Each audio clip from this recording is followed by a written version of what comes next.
నా ప్రెస్ సోదరులుగా అదేవిధంగా నాతో వచ్చిన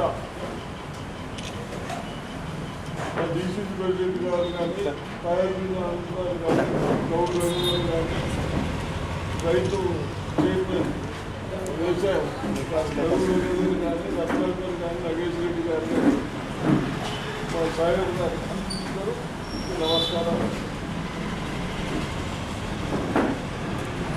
వచ్చిన తర్వాత గత ప్రభుత్వాలు తెలంగాణ సాధించుకున్న తర్వాత బంగారు తెలంగాణ అవుతుందని చెప్పి అందరినీ మభ్యపెట్టి కనీసం మనం గ్రామాలలో వ్యవసాయంపైనే ఆధారపడి ఉన్న కుటుంబాలకు మనకు రుణమాఫీ చేస్తామని చెప్పి గత 10 సంవత్సరాల నుంచి ఆ వ్యవస్థని నాశనం చేసి ఏదైతే మనకు రుణాలు వస్తాయో దాంటి నాబార్డు కానీ మన స్టేట్ గవర్నమెంట్ కానీ అది కేవలం 6% ఇంట్రెస్ట్కే రావాలి. కానీ రైతులకు ఇప్పుడు 11% వరకు వచ్చింది మొన్నటి వరకు. ఇవన్నీ దృష్టిలో పెట్టుకొని పిసిసి ప్రెసిడెంట్ ప్రజెంట్ ముఖ్యమంత్రి గారు రేవంత్ రెడ్డి గారు ఈ విధంగా చేస్తే బాగుంటుందని నా రైతులకు 2 లక్షల రుణమాఫీ చేస్తామని నేను ప్రామిస్ చేస్తాను. దాంట్లో భాగంగానే ఆగస్టు వరకు మళ్ళీ 1,00,000 ఒకసారి చేశాం, 1,50,000 వరకు ఒకసారి చేశాం, ఆగస్టులో 2 లక్షలు చేశాం. కానీ కొంత సిస్టంలో ధర్నీ సిస్టంలో కేసీఆర్ గారి ప్రభుత్వం చేసిన సిస్టంలో నేను భూమి అమ్ముకుంటా నా పేదవాడు ఉన్నాడు పైసలు నాకు వస్తూ ఉన్నాయి. ఈ విధంగా అన్ని కాంప్లెక్స్ వస్తూ ఉన్నాయి. బ్యాంకులో లోన్ తీసుకునేది ఒక అకౌంట్ ఉంది, ఇంకో అకౌంట్ వస్తూ ఉన్నాయి. ఈ విధంగా డిఫరెంట్ సమస్యలు వస్తూ ఉన్నాయి. కాబట్టి మా ఉద్దేశం ఒకటే, రైతులు పంట పండించే వాళ్లకు 1,00,000 ఉన్న వాళ్ళకు మాఫ్ చేస్తాం, 1,50,000 వరకు ఉన్న వాళ్ళకు మాఫ్ చేస్తాం, లాస్ట్కు 2 లక్షలు ఉన్న వాళ్ళకు మాఫ్ చేస్తాం. దాన్ని తప్పనిసరిగా కట్టుబడి ఉన్నాం. దాన్ని కట్టుబడి ఉండి ఆగస్టు 15th వరకు అన్ని కంప్లీట్ చేస్తామన్నాం. కాకపోతే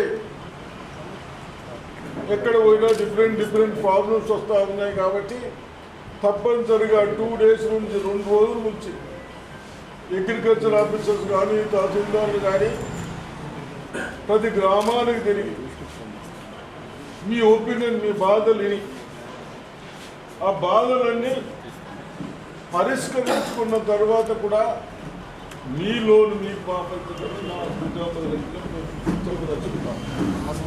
తప్పనిసరిగా ఒకటే అడుగుతా ఉన్నాను, ఇంత తొందరలో ఇంత పెద్ద అమౌంట్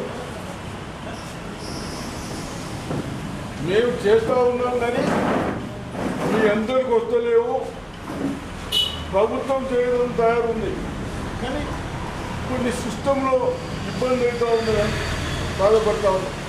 ఇప్పుడే మా కలెక్టర్ గారు చెప్తా ఉన్నారు, భార్యాభర్తలకు ఇద్దరికి ఉన్నాయి, భార్యకు వస్తలేదు, భర్తకు వస్తలేదు కానీ తప్పనిసరిగా కేసీఆర్ ప్రభుత్వం కాదు ఎవరికో ఒకళ్ళకు ఇచ్చి మాఫీ చేసి ఇచ్చినాం కదా అని భర్తకు ఇచ్చినాం కదా భార్యకు చేయకపోవడం. వాళ్ళిద్దరు చిన్నగా ఉంటే ఒకళ్ళు 50 ఒకళ్ళు 60 ఉన్నా 110 కలిపి ఒకళ్ళకి మాఫీ చేయరు, ఇద్దరు కలిపి కూడా మాఫీ చేస్తామని ఉన్నాయి. ఈ విధంగా చాలా అకౌంట్స్లో అదే ప్రాబ్లం ఉన్నాయి. దయచేసి ఇవన్నీ మనం పరిశీలిస్తూ ఉన్నాం. మేము చెప్పినాము కాంగ్రెస్ పార్టీ మీ అందరూ బాధలు మీ ఆవేదనలు చూసిన తర్వాత చెప్పాను. తప్పనిసరిగా ఇవన్నీ పరిశీలించిన తర్వాత మీకు లోన్స్ వస్తాయి. వైట్ కార్డు అన్న వైట్ కార్డుకు సంబంధం లేదు, కార్డు లేని వాళ్ళకు కూడా వస్తాయి.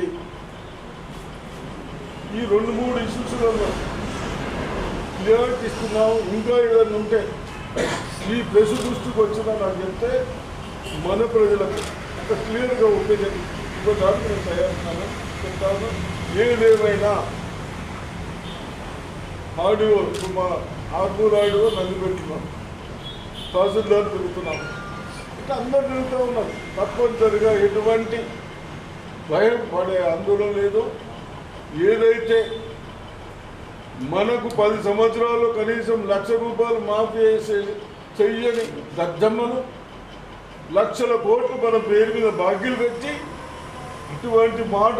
అటువంటి వాళ్ళ మాటలు నమ్మద్దని నేను ప్రజలకు రైతులకు రిక్వెస్ట్ చేస్తూ ఉన్నాను.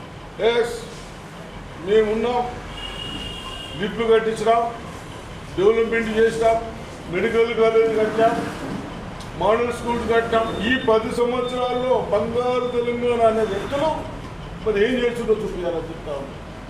ఎక్కడన్నా డిస్ట్రిక్ట్లో గతంలో మీ రైతులను దృష్టిలో పెట్టుకొని, నా విద్యార్థులను దృష్టిలో పెట్టుకొని ఇవన్నీ మోడల్ స్కూల్స్ కానీ, లిఫ్ట్ ఇరిగేషన్స్ కానీ, కాలువ రిపేర్లు కానీ అన్నీ చేస్తే కనీసం మనం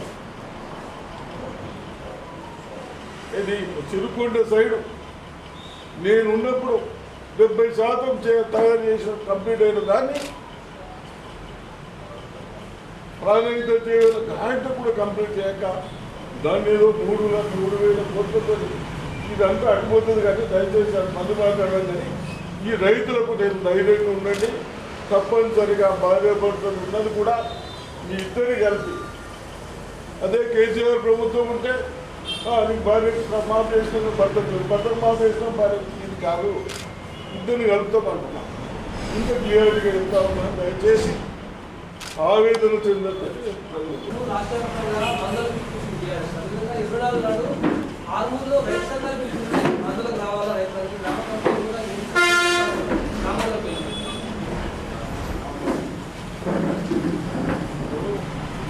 మేము ఇంత క్లియర్గా ఉన్నాము. ఎవడు మూర్ఖుడు రెచ్చగొట్టి మనలందరినీ తెలంగాణ ఉద్యోగం చేపించుకొని మనం అందరం సాధించుకున్న తర్వాత మనకు ఆశ పెట్టి పని చేయకుండా, లోను మాఫీ చేయకుండా, మన పిల్లలకు ఉద్యోగాలు ఇవ్వకుండా, కనీసం ఎక్కడైనా హలేదులు పెట్టకుండా కట్టుడు వాళ్ళు మరి అంటా ఉంటే ఎక్కడైనా ప్రాజెక్ట్స్ ఆ ప్రాజెక్టులు కట్టి లక్షల కోట్లు లేపి యూజ్ కాకుండా నేను ఎప్పుడూ చెప్తాను అని ఇంతకుముందు కూడా మీరు చెప్పారు. అటువంటి వాళ్ళ మాటలు నమ్మద్దని నేను మా రైతులకు రిక్వెస్ట్ చేస్తూ ఉన్నాను.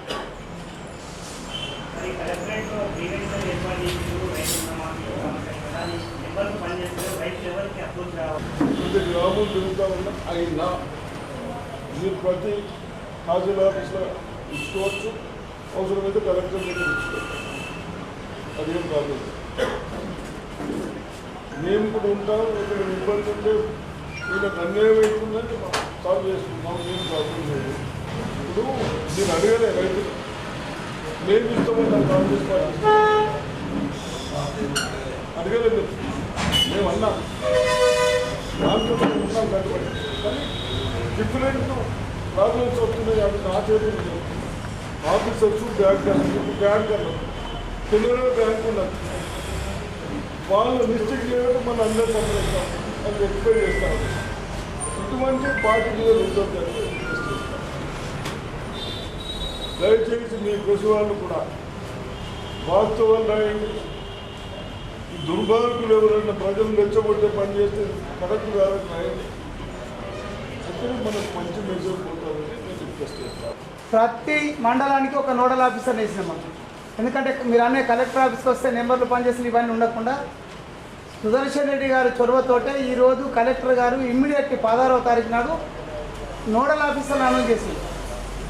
అనౌన్స్ చేయడంతో పాటు నోడల్ ఆఫీసర్లకు తహసీల్దార్లను కోఆర్డినేషన్ చేసుకొని ప్రతి విలేజ్లో ఈ నెల 22 ఈ రోజు నిన్నటి నుంచే స్టార్ట్ అయింది, కానీ 22, 23, 24, 25, 26 ఈ తారీఖులలో ప్రతి గ్రామానికి నోడల్ ఆఫీసర్ల టీం ఏదో అగ్రికల్చర్ అధికారి లేకుంటే రెవెన్యూ అధికారి ఊళ్ళకి వస్తారు. ఈ సందర్భంగా మేము రైతాంగాన్ని విజ్ఞప్తి చేసేది ఏంటంటే, రోడ్లు ఎక్కడం ద్వారా సమస్య పరిష్కారం కాదు. సమస్యను నోడల్ అధికారులకు విన్నవించండి. మీ గ్రామానికి వచ్చే అధికారులని వదిలిపెట్టి రోడ్లు ఎక్కడం ద్వారా కొంతమంది ఎవరైతే పబ్బం గడుపుకోవడానికి ప్రయత్నం చేస్తున్నారో టీఆర్ఎస్ గుర్తుంచుకొని అలా మాయలో పడకుండా మీరు అధికారుల దగ్గరికి వెళ్ళి ఈ సమస్యను మీరు విన్నవించుని 100% పెద్దలు సుదర్శన్ రెడ్డి గారి నాయకత్వంలో 100% 2 లక్షల రూపాయల రుణమాఫీని ఈ జిల్లాలో పూర్తి చేయడానికి కాంగ్రెస్ పార్టీ కట్టుబడి.